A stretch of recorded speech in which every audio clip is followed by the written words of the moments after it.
Let it be a Nick and Jane, and let it be a Mr. Smith, a banker of Nick and Jane. They both keep their money in his bank. That's why we use the title Mr. Smith with respect. Nick really wants to buy, well, let's say Jane's bicycle, but he has no money. More precisely, he has money, but not enough, only $10, while Jane wants $100 for her precious bicycle. That's a problem. What should Nick do? Well, this bicycle is so desirable. He gives Jane his $10 as a deposit and asks plaintively not to sell the bike to anyone. He says that he will bring the rest of the money soon.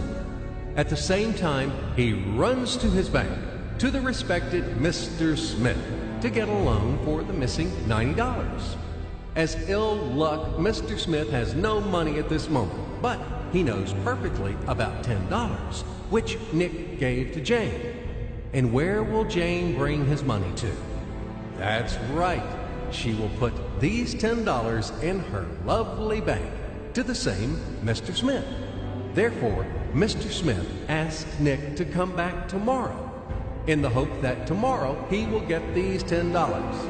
And everything happens this way. The next day, Jane brings $10 to the bank. The bank provides Nick these $10 on credit. Nick immediately gives them to Jane. She again puts them in a bank. The bank again provides Nick these $10 on credit, etc. As long as Nick the fool will gather enough money for the bicycle. Don't you get confused yet? Be patient, I told you. These demons have been trying to confuse you during 1,000 years. These damn economists and financiers. But anyway, we will figure everything out. So what do we have in the end? Nick finally got the bike from Jane. Wow!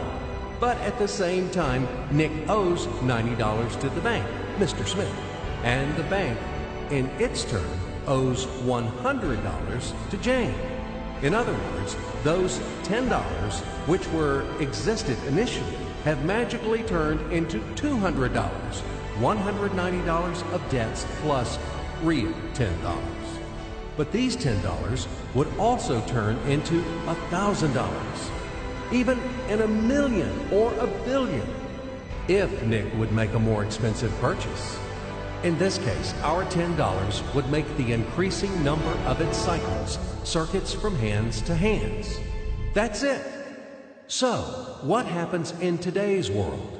SOS! It appears that banks also make money out of thin air and multiply them. Not only Fed can produce money, but banks either. In short, everybody can do this, except you and me. We are not in the business at this celebration of life. I would like to print or draw some money as well. In fact, these banks multiply money without any control. And we're still wondering why the banker lives better. What are naive fools are we? Now it is clear why. The one who produces the money, of course, lives better. But this is not enough. From this moment, poor Nick will never be able to repay his debts owed to the bank, no matter how hard he would work. Silly Nick doesn't know it yet, that he's in slavery to the bank, in credit bondage forever, because those $90, which he owes to Mr. Smith, do not exist in nature at all. Sly Mr. Smith made his money out of nothing. He created them out of thin air, just one click. And $10 turned into $200. Yes, but you can object